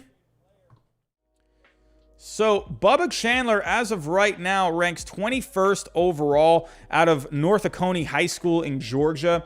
There's a lot to like. Like I said, he is committed to play football and baseball at Clemson. So he really, so I was watching an interview with him earlier. It was actually on MLB Network. And he seems to really love being at Clemson, but he, I think, is definitely open to, I mean, obviously he said he's going to weigh, whatever offer he ends up getting, they're going to weigh it. But man, that's a lot of money to turn down at number 16. If we take a look at the slot values at number 16, I mean, maybe they end up overpaying a little bit for him. So as of right now, it's a slot value of $3.7 million. I mean, that's $3.7 million reasons to not go play football at Clemson. That's a lot of money. But not just because of the money. There's a lot to like with Bubba Chandler. I mean, the guy is, I think personally, he's more of a fit on the mound to where he can hit. I mean, so I think this is a guy, he has a future as a pitcher, but if it ends up happening where he needs to hit, hey, I don't think that would hurt either. He's got a 45 hit. So, I mean, he's just not great when it comes to the hitting. He's got decent power, though. But overall, again, like I said, the future for him, I believe, is on the mound. He's got a 60 fastball, 55 curveball. It's a really good curveball. I think you could actually say it's a 60 curveball. I think Baseball America might rank it a little more, or they might grade it a little higher. Yeah, they give it a 60. They give him a 60 fastball. So overall, you'd like to see maybe that changeup come up a little bit more. Maybe he can add another pitch. But overall, Bubba Chandler, there's a lot to like with him. 18 years old as of right now. Very athletic. I think this is a guy, just a really good prep pitcher that you can add into your system. If we take a look at the Marlins farm system as of right now, taking a look, I mean, they got a lot of pitching, but they're not afraid of adding pitching. If we take a look, Braxton Garrett, I believe, was he actually, let me pull up the Marlins draft picks. So I know last year they picked Dax Fulton out of high school. So not afraid of taking these high school guys. So taking a look here. So, oh yeah, they picked Max Meyer in the first round. They picked Dax Fulton last year in the later rounds. But so they did go college last year in the first round. But they have gone high school guys before. They went Trevor Rogers, who was out of high school. He's having a lot of success in the major leagues right now. So, and like I said, Braxton Garrett was out of high school as well. So they've had a lot of success with these high school pitchers. And I think Bubba Chandler, this is a guy where he already has really good stuff, and I think could be a really good addition to this rotation down the road if he ends up, progressing. He's a very humble guy too.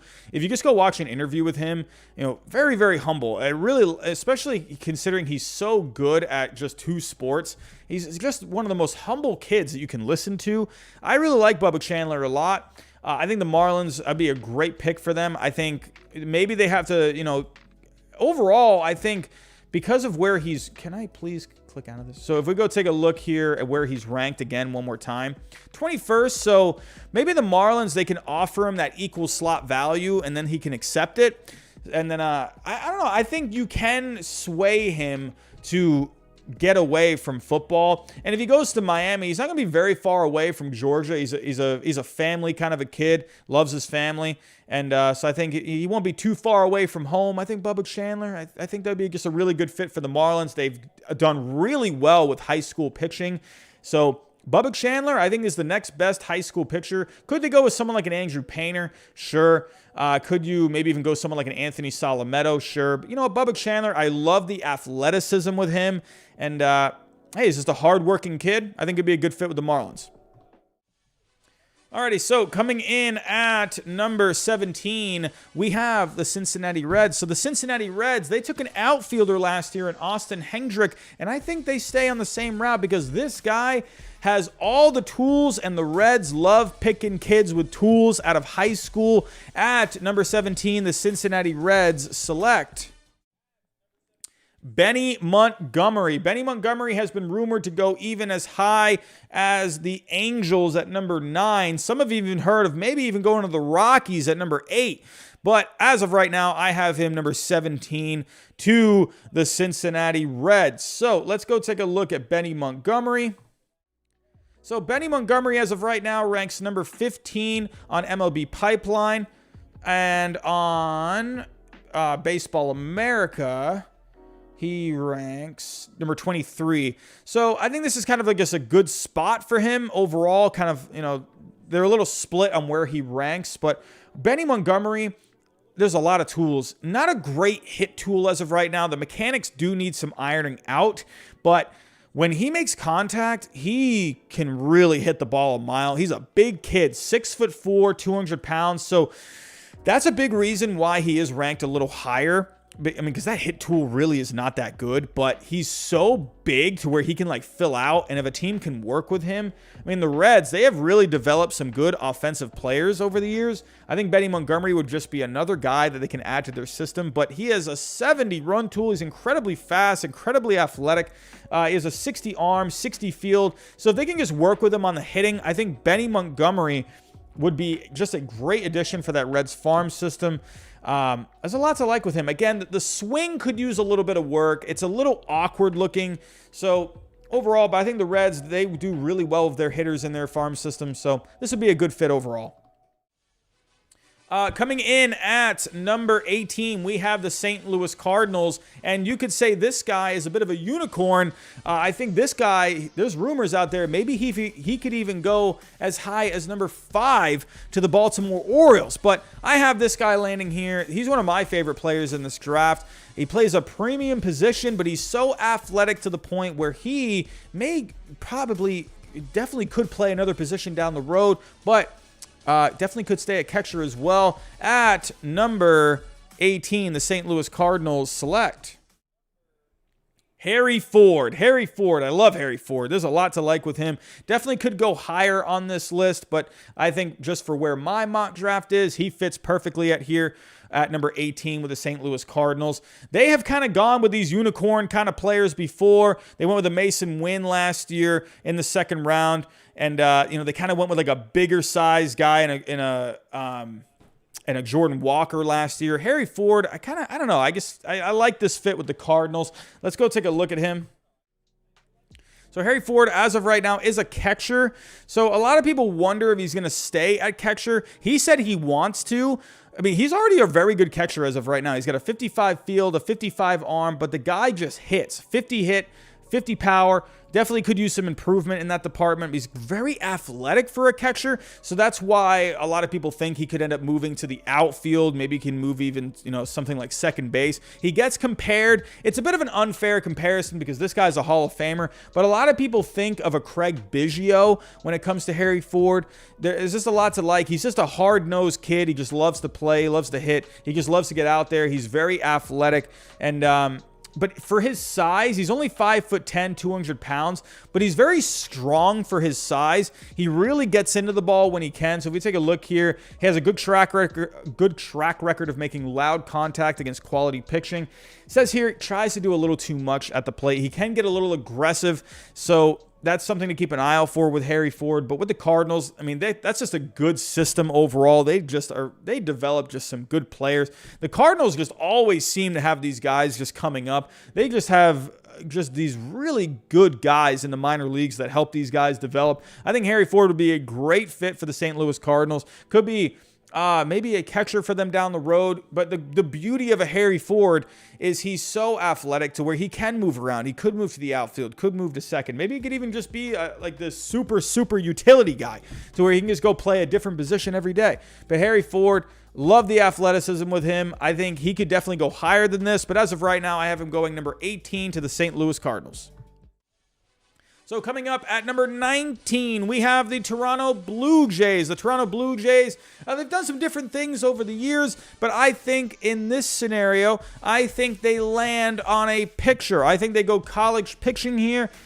This is a guy I think that hasn't really been talked about all that much because of guys like Jack Leiter, because of guys like a Kumar Rocker. But I think the Blue Jays, they land on this guy at number 19. I think it'd be a great pick for them. At number 19, the Blue Jays select Gavin Williams out of East Carolina. Gavin Williams, one of my favorite pitchers out of this draft. This guy's got some great stuff. I like me a Gavin Williams. Any team that I think adds him is going to be getting a great guy to add for your pitching. Let's go take a look at Gavin Williams. So Gavin Williams, as of right now, he only ranks number 31 on MLB Pipeline. On Baseball America, I believe he ranks around the same. He's number 30 on Baseball America, so this would be a bit of a reach. Personally, I just feel like this guy should be ranked a little higher because the stuff, he's got 4 pitches that he can play with. He's got a big fastball, 70 fastball. He's got a really good curveball at 55. He's got a really good changeup at 55. He's got a slider that he can throw here and there. He's got decent control. The problem with a Gavin Williams is, if we take a look here at Gavin Williams, he's been kind of a late bloomer, and that's why he's not falling higher on this list. But the guy had a tremendous season last year for East Carolina, a 1.88 ERA over 15 games, had 14 and a half strikeouts per 9, only 2 walks per 9. I mean, Gavin Williams was really good last year, but if we take a look at the numbers over the last couple of seasons, again, 2020 got thrown out. He only pitched in 2 games that year because of COVID and everything, but a 4.56 ERA in 2019. So he's been a bit of a late bloomer, but what a season he had last year. I think for the Toronto Blue Jays, they tend to go with college pitching. I think they like the college pitching, and I think Gavin Williams, I think they can go a bit under slot here. They can save some money. They can spread that money around to other picks. I think Gavin Williams would be, in my opinion, I think this would be a smart reach, in my opinion, for the Blue Jays. If we take a look at what they've done in past drafts.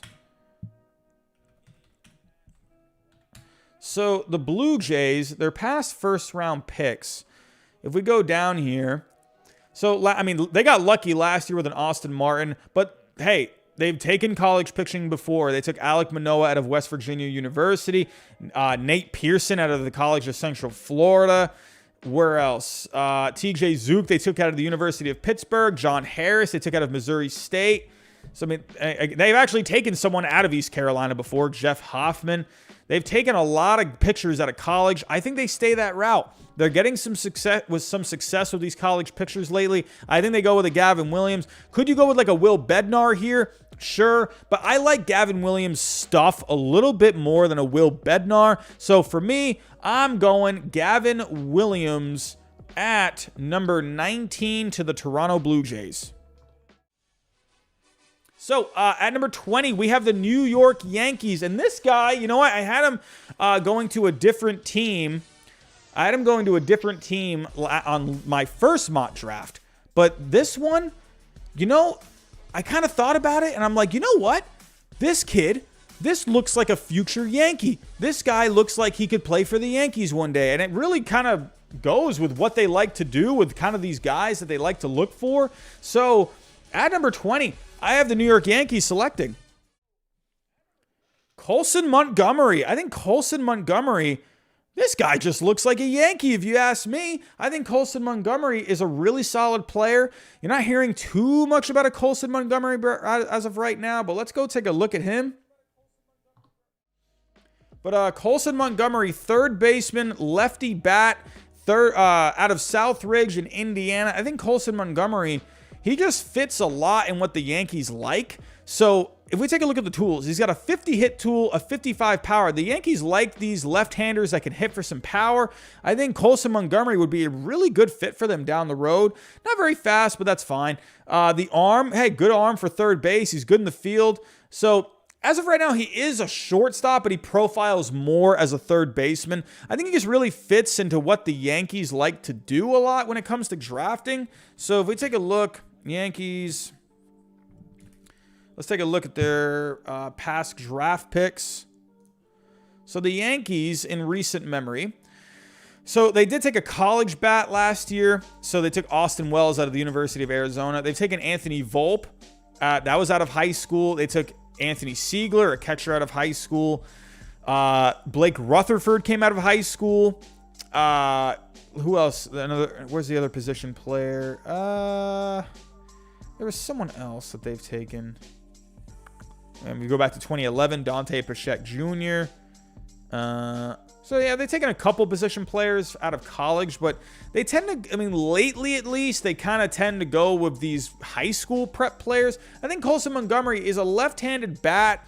The Yankees like their left-handed bats. I think they'd just be a great fit. If we take a look here at what the Yankees have as of right now, the Yankees have a pretty decent farm system. But if we take a look, in their top 10, they don't have a lot of lefty bats. So they're very righty heavy, but the Yankees love their left-handed bats. They love the lefties. So, I mean, they do have Austin Wells. That was a lefty bat that they took last year. And then they do have Estevan Florial as well. And then, they have Josh Smith. That's a picture. TJ Sakema.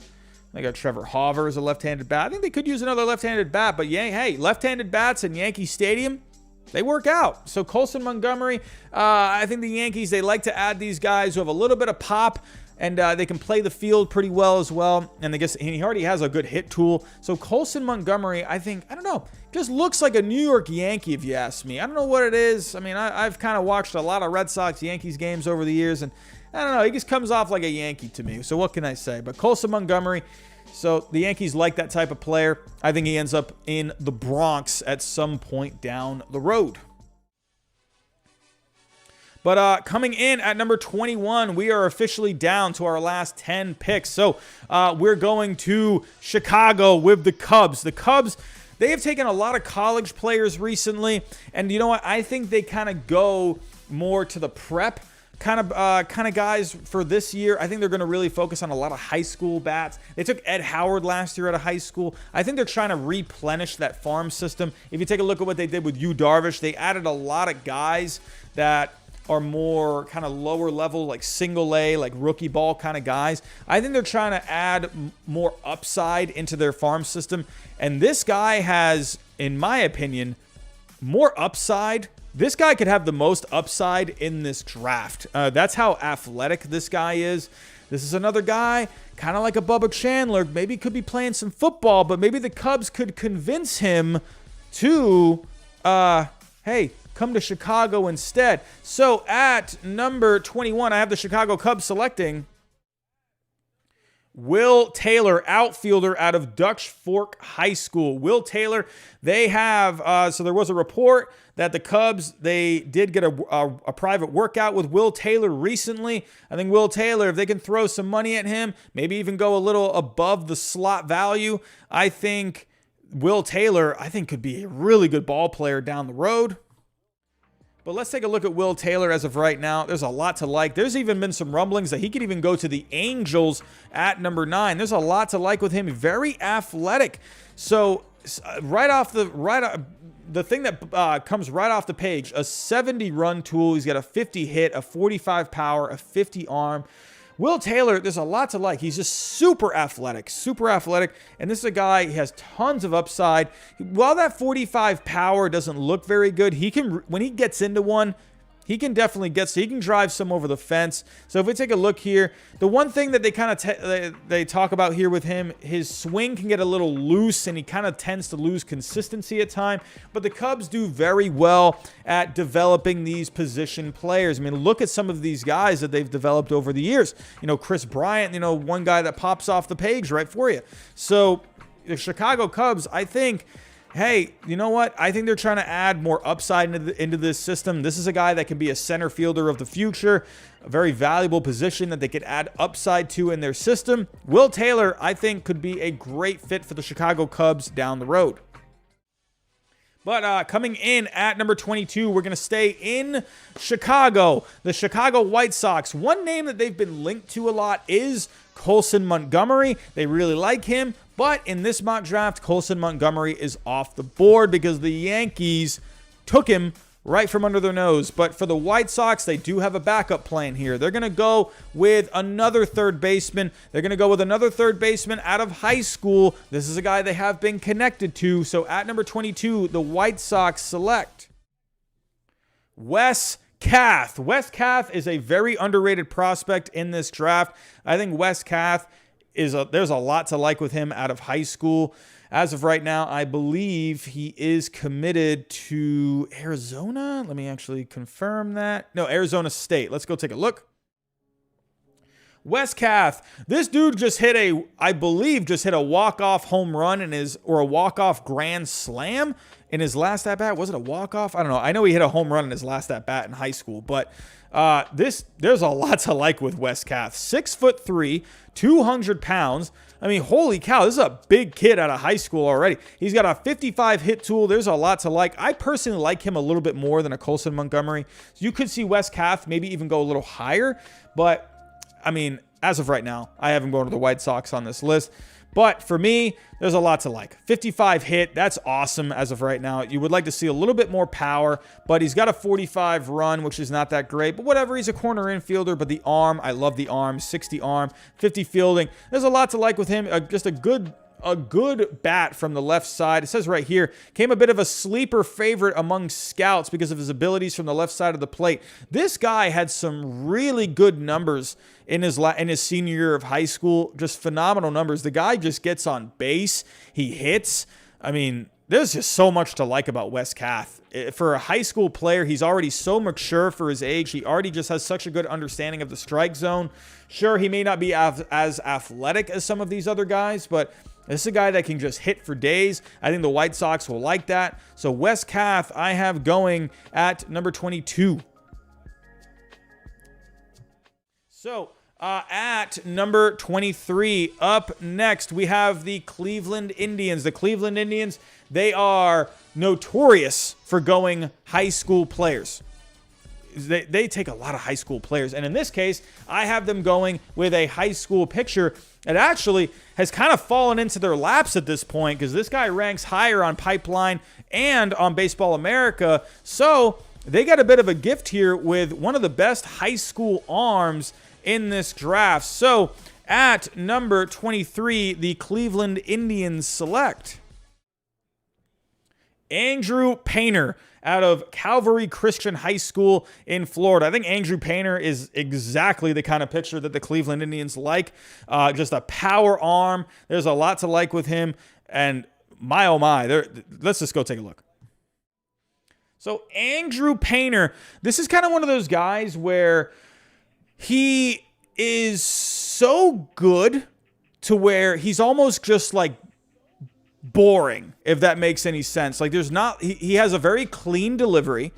He's got a big fastball, and he just doesn't like kind of jump. Like he doesn't have like any like big massive tools. He just has a really solid fastball, and he's just got above average stuff to go along with it. But Andrew Painter, the Cleveland Indians, they are very good at developing some of these high school guys. And Andrew Painter, he is already 6'7", 215 pounds. I mean, this is a big kid already, and you add a little bit more to that frame, and Andrew Painter could be huge for the Indians down the road. He's got a big fastball already. For a high school kid, he's already sitting in like right around 94, 96 miles an hour. He can pump it up 99 to 100. Good curveball to go along with it. Good changeup. Slider, they could maybe work on that slider a little bit, get that going, but the control already has really good control. He throws a lot of strikes for having such a big fastball. Andrew Painter, as of right now, ranks number 18 on MLB Pipeline, and on Baseball America, he ranks number 15. So in this mock draft, he ends up being kind of a gift for the Cleveland Indians here. I don't think they would pass on this guy. So Andrew Painter, I have going to the Indians at number 23. At number 24, we are moving right along here. At 24, we have the Atlanta Braves. So the Atlanta Braves, they if we kind of think about things that they've done recently draft-wise, they've kind of mixed it up a little bit, but I think this is a guy, he's really made a name for himself lately.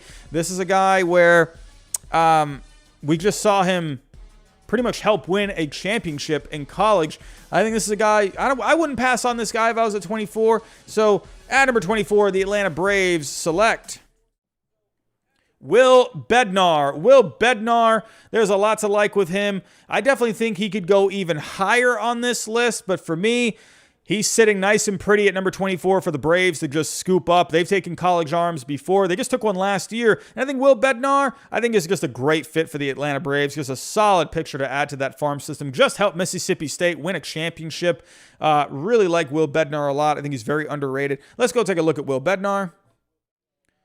So Will Bednar, as of right now, he ranks number 32. The Atlanta Braves, they reached last year for Jared Schuster. They reached very, very far for him. He was ranked in the 70s on MLB Pipeline, and they drafted him in the 20s. So this reach compared to that one is not that big. But on Baseball America, Will Bednar ranks number 18. So I think this is kind of like a nice spot if you kind of, average out those two rankings. This is a nice spot for a Will Bednar. I guess a lot of good stuff with him. 60 fastball, 60 slider, 55 curveball. You'd like to see a fourth pitch come along a little bit, but he's a big boy already at 6'2", 229 pounds. Lots of like. He actually has the same birthday as me. We have the same birthday, June 13th. Will Bednar, there's a lot to like. So he kind of fatigued at times this past year. Didn't have like the best numbers, but he really turned it on when it came to the College World Series. Overall, on the year, he had 18 games overall. He had a 3.34 ERA, but he had a lot of strikeouts, 14 strikeouts per 9, only 2.5 walks per 9. He gave up a couple of home runs here and there, but he really turned it on when it counted in the College World Series. Will Bednar, I think it's just good value at the 24th spot. I think just overall a really good, solid picture to add to your system. Will Bednar for me coming in at number 24 for the Atlanta Braves. So at number 25, we have the Oakland A's. And they had one guy came off the board in Wes Kath. I had him at one point maybe going to the A's, but because he is off the board in this draft, they're going to have to pivot. But we know the Oakland A's, they like to go for some guys that can hit, that can get on base, and this is an underrated guy where I think they probably could save a little bit of money on. At number 25, the Oakland A's select Trey Sweeney. I had the Oakland A's taking Trey Sweeney in my first mock draft, and I think I'm going to stick with it. Trey Sweeney, there is just so much to like out of him. Let me pull up the stats here. Here we go, taking a look here. So Trey Sweeney, before I do get to the stats, as of right now, it's a bit of a reach. He ranks 55 on MLB Pipeline. On Baseball America, he ranks, I believe he's in the 50s here as well. He's 55 on Baseball America. But the guy can just hit. He's got on Baseball America, they give him a 50 hit, a 55 power. He's not great in the field as a shortstop, so a lot of people think he can move to third because he has a good arm. He has a 55 arm, so he profiles more as the third baseman. On MLB Pipeline, they actually, while Baseball America only gives him a 50 hit, MLB Pipeline gives him a 60, so I guess we can kind of agree to go in the middle, a 55 hit. And they go a little lower on the power, so they kind of disagree on what Trey Sweeney is, but overall, the guy can just hit, and the stats speak for themselves. If we take a look here, Trey Sweeney, last year with Eastern Illinois, a 382 average, 14 home runs, 58 RBIs. Look at how many times this guy walked to the strikeouts. Like, are you kidding me? 46 walks to 24 strikeouts. That's nuts. He had a 522 on base. We all know the Oakland A's, they like these guys that can get on base. I mean, Trey Sweeney, there's a lot to like. This is just a hitter, man. He's a ball player. Sure, maybe not a shortstop, but hey, Oakland, I think that's fine. Why not? He can be a third baseman at some point, maybe even play some second. But Trey Sweeney, this is a guy that can hit. He can get on base. I like this pick for the Oakland A's. They'll probably be able to save some money with this pick as well. I think this is just a good overall fit for the Oakland A's. Trey Sweeney at number 25. At number 26, we have the Minnesota Twins. And you know what? This is a guy where I think he is just a perfect fit for the Minnesota Twins. It's a kind of player that they like to pick.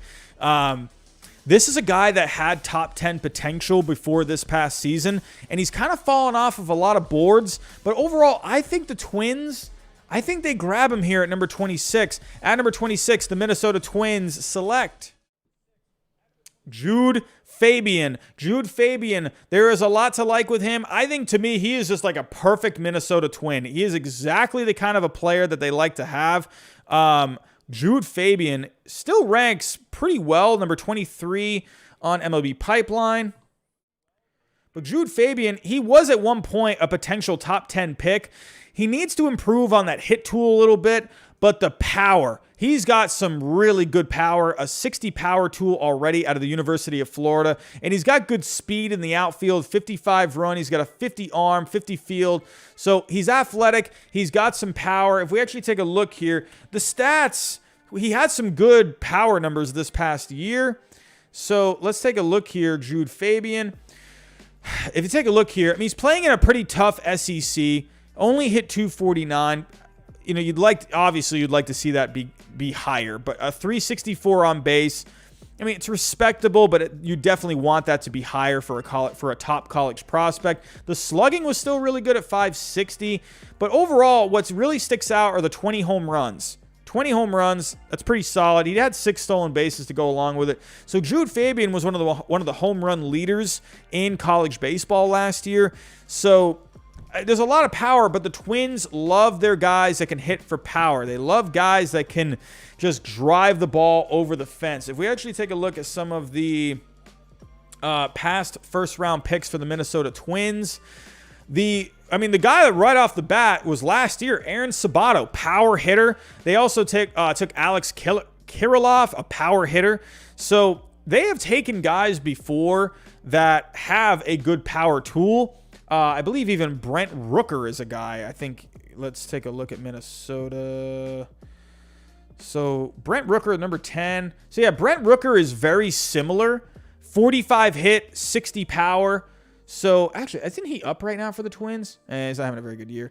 He actually did pretty well last year in 7 games for them. But this is kind of like a Brent Rooker kind of a player, to where not a great hit tool, but a good power tool. So, but the thing with Fabian is he's even better in the field than a Brent Rooker. So I like this fit.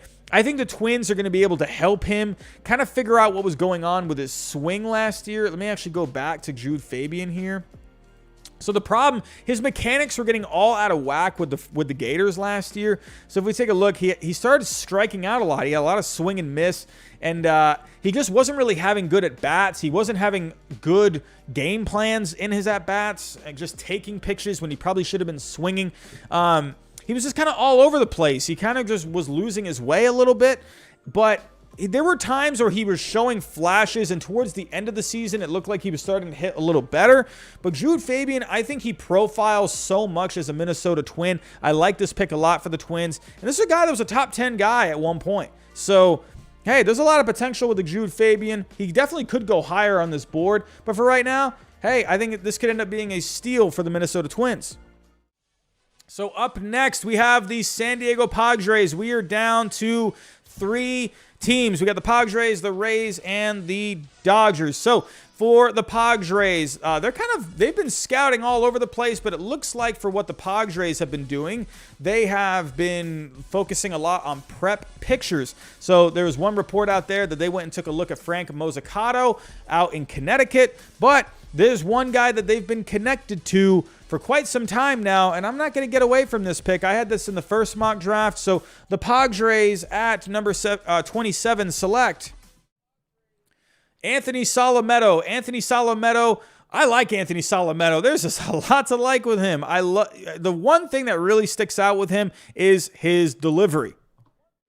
So Anthony Solometo, he has like this old school kind of a delivery. And actually, I want to pull it up for you just so you can get an idea of what I'm talking about. Anthony Solometo. So he had, again, like this sort of a classic sort of a wind-up. Let me pull up here. So we have this one real quick.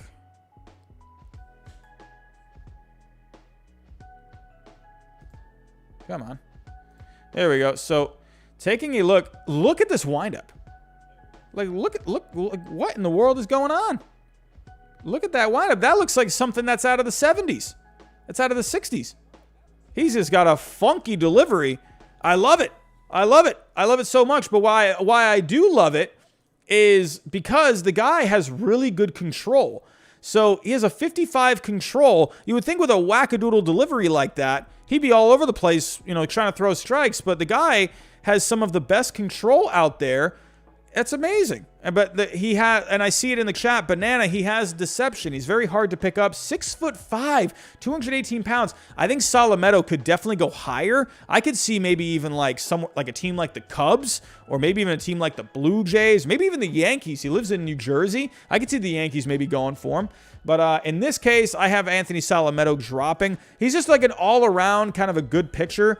Just not really a lot of loud tools, but he has like, again, that deception. He has that delivery that's kind of hard to pick up. But overall, he's got an above-average slider and above-average fastball. This is a guy that can just build. And again, the Padres have taken a guy before with a bit of a interesting delivery with a Mackenzie Gore, and he's one of the top pitching prospects in the game. So maybe that might sound a little lazy trying to make that connection, but I think if Anthony Salamedo is here, the fact that they have scouted him, the fact that they've taken a guy like a Mackenzie Gore before out of high school, I think Anthony Salamedo just kind of fits into what the Padres like. So I definitely think it could go higher. The Cubs, Yankees, somewhere in that, maybe even the, like anywhere from, I don't think he would go in the 15 to 20 range. I don't know, maybe like anywhere from like 19 to like 25 or something like that. I could see Anthony Salamedo kind of going anywhere 20 to 30. Maybe even a second round. You know, some of these teams in the latter half of the first round, they have another pick in the sandwich. What do you call it again? In the compensatory round? MLB Draft order. I forget the name of that. It's not the competitive balance. So they have the compensation picks, the Reds at number 30, and then we have the competitive balance. So you do have some teams that maybe like if Salamedo goes down here to 34, I could see the Rays maybe taking him. The Brewers maybe. The Brewers like their pitching. I could see the Brewers maybe going after him if he's still there. Maybe even the Tigers. I could see any of these teams maybe picking him if he's still there. But for right now, I have him going to the Padres at number 27. Alrighty, so at number 28, I have the Rays. They're going to go with another left-handed high school pitcher that is very similar to Anthony Salamedo, minus maybe the windup, but a guy that has really good deception, very hard to pick up. He's a lot more overwhelming than you think he would be when you first take a look at him. At number 28, the Tampa Bay Rays select Gage Jump. This is one of my favorite guys in this entire draft. Gage Jump is very fun. I want to give a big shout out to Mason McCray, I believe, of Prospects 365. He was the one that kept talking about Gage Jump a lot, and that's how I discovered him. But man, I really like Gage Jump a lot. So let me actually pull up some video real quick so we can go take a look. Alrighty, so sharing the screen. So Gage Jump, very fun to watch. So if we say, actually, I think it's this one. But he has this bit of an arm action to where he is hard to pick up, and that's the fun thing with a Gage Jump. He's not big.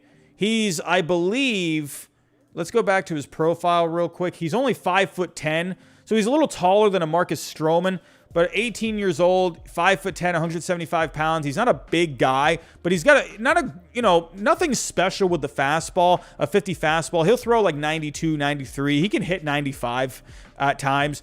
55 curveball, though. The curveball is amazing. He's got a really good slider at 55. He's got a solid changeup, but he throws a lot of strikes. I think that's such an underrated thing in today's game. He throws just a ton of strikes, and I love that. And the fact that if we go take a look at the video real quick, if we take a look at the windup with him, I don't know why my computer is being very slow right now.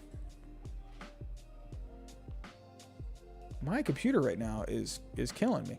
But if we take a look, I had a better video the other day. But yeah, so if you take a look one more time, look at the arm action of him. He kind of short arms the ball. So when you're looking at it from here, you can't even really see the ball coming out of his hand. Like, take a look. It's really hard to pick up the ball. You don't see the ball until like it's coming at you because of the arm action. He short arms the ball. And good grief, a Gage Jump, I really like him a lot. Just a very, just really underrated. And but his big thing, it's not really any tools exactly. He has really solid tools across the board, but it's because of the arm action that he has. And he throws a lot of strikes. He pounds the strike zone. I think the Tampa Bay Rays would love to have a guy like that. Main Adventures with a $2 super chat. Thank you very much. Hashtag Robbie Hyde Mock. I really appreciate that, Main Adventures. Thank you so much. So, yeah, Gage Jump, I don't know. To me, this kind of just looks like a Tampa Bay Ray. I think it's, it's not reaching too far. I like it a lot. Oh, we got another super chat coming in. Caleb All-Britain, looking at it, Jump's delivery is very McClanahan-esque. Yes, I agree. Again, the Rays kind of like to find these guys where they don't just have good tools, but they have kind of something about them, And again, he's not like this guy, like a Gavin Williams that's going to jump off with a big fastball. Or like a, Kumar Rocker or Sam Bachman with big sliders. Gage Jump, his thing is the deception in his delivery, and he throws a ton of strikes. And he just comes at you. He's not afraid to throw the ball in the strike zone. He comes at you inside. I really like Gage Jump a lot. There's that super chat. Caleb All-Britain, thank you so much again for that. But, yeah, Gage Jump, that's who I have at number 28 to the Tampa Bay Rays. So here we go. We have made it to the very last pick of the mock draft. Man, didn't think we were going to get there this quick. I tried to move a little quicker on this one. The last mock draft ended up going probably around almost 3 hours last time. So I really tried to move it on this one a little bit, try and save a little more time.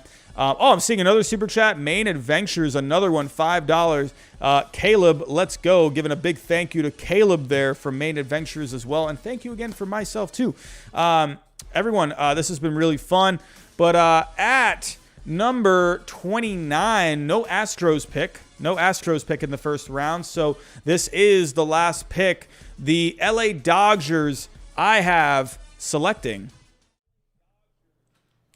Michael McGreevy. I really like Michael McGreevy a lot. This is a guy out of California, UC Santa Clara. I like Michael McGreevy a lot. I think he doesn't get enough attention.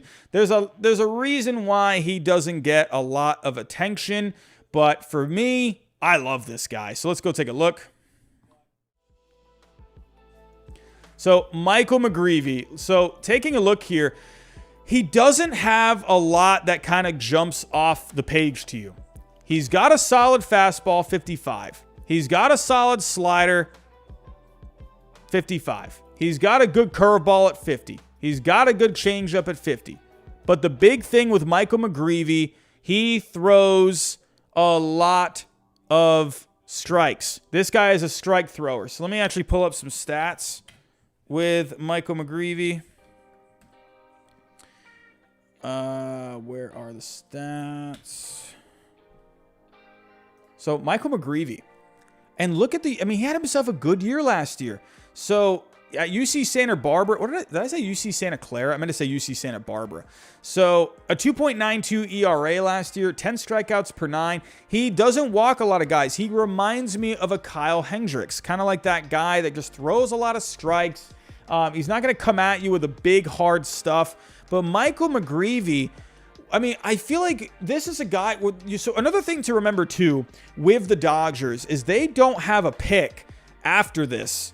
So they have the number 29 pick. And they don't have a pick again until number 101. They don't have any more picks. So I'm going to double check that. They don't have a second round pick. They don't have any competitive balance picks, any compensation picks. They don't pick again until 101. Main Adventures. Oh, another super chat from Main Adventures. On the road to 10K. I would love that. Oh, man, if we can get to 10K, that would be amazing. The first mock draft is starting to get some views. Hopefully this draft can start getting some views as well. But yeah, hopefully we can get to 10K by the end of the season. We're moving right along to 9K. We're already at around almost 8.2K subscribers. Hopefully we can keep growing. Main Adventures, thank you so much. But for the Dodgers, I wanted to go with a safe pick here because they don't pick again until the 101st pick. So that's a long time for waiting. I wanted to go here with a safe pick because with a Michael McGreevy, this is a guy, a lot of scouts don't like him because he doesn't have like this eye-popping stuff. But this is a guy that just goes out. He's kind of a guy that can go out there every 5 days, third or fourth starter in your rotation, throws a lot of strikes, gets you some innings. I think this is a guy that could have a lot of success in the major leagues. Again, he's not going to have any big eye-popping stuff, but he throws a lot of strikes, and I love that. So I'm okay with the Dodgers picking him here. Sure, could they go with upside? But yeah, they could go with like a big upside pick, like a Jaden Hill, maybe even someone like a Joshua Baez, something like that. But you know what? I think go with a solid guy here in a Michael McGreevy. Walk out of this draft. You don't have a second-round pick. So those late-round picks, those are all upside picks. All of those picks are upside anyway. You might as well go with a safe pick here in a Michael McGreevy, a guy that you know is going to throw a lot of strikes for you, someone that you can count on down the road. And the Dodgers develop pitching really well. I'm sure they can help him add some more velocity. They can maybe help him with that curveball a little more, that changeup. I think the Dodgers, they could make him an even better pitcher. So I think he's sliding down boards because he doesn't have, you know, like I'm looking at a guy like Chase Petty who's ahead of him right now. Like Chase Petty is ranked ahead of a Michael McGreevy because Chase Petty has a 70 fastball, but he only has a 50 control. He only has a 55 slider, a 50 changeup. To me, I don't know. And Chase Petty is 18 years old. Sure, he throws hard, but Michael McGreevy is a guy that he's not going to get hurt. He's going to throw a lot of strikes. He already lives in California, so he has that demographic advantage with the Dodgers as well. So that'd be a comfy fit. But Michael McGreevy, I think is a guy, just a safe pick overall. I like Michael McGreevy a lot, and I think for the Dodgers, go with the safe pick here. You don't pick again until the third round. Go with a guy that you can count on. Go with a safe pick. I like this pick for the Dodgers. So, everyone, that wraps up all of my picks. Alrighty, so did that button work? Oh, there we go. Alrighty, everyone. So I am all done here. We have gone through the entire first round of the MLB draft. That is my second mock draft. That's my final mock draft. I'm probably going to be wrong on pretty much all of these, but you know what? It's fun. I like just talking about these guys. So, hey, let me know what you guys think in the comments. Make sure you drop a comment after this video is published. Everyone, Sunday night, there are no power rankings this Sunday night. Why? Because I'm going to go live for the draft on Sunday night. We're going to, let's watch it together. Come on in. I'm going to be just sitting here. We're going to react to all the picks as they go. I'm really excited for the draft Sunday night. Please come on out Sunday night, 7 o'clock. We're going to watch the draft together. We're going to see if I got any of these picks right. I probably didn't get one right. But, hey, MLB Draft, 2021 MLB Draft. Come along Sunday night, 7 o'clock Eastern Standard Time. Let's watch it together. Let's have some fun. And let's react to all the picks together. Bob Cashman, no hot takes this week as I decided to do the mock draft tonight instead of the hot takes. That will come back either next week or the week after. But yeah, everyone, that is all I have for tonight. I want to thank you all. We were at around like 100, 150 people the whole way through. You guys are amazing. Thank you so much. Everyone, thank you again. Have a great night. And again, Sunday night, I will see you here for the MLB Draft. Thanks, everyone. Have yourself a good night.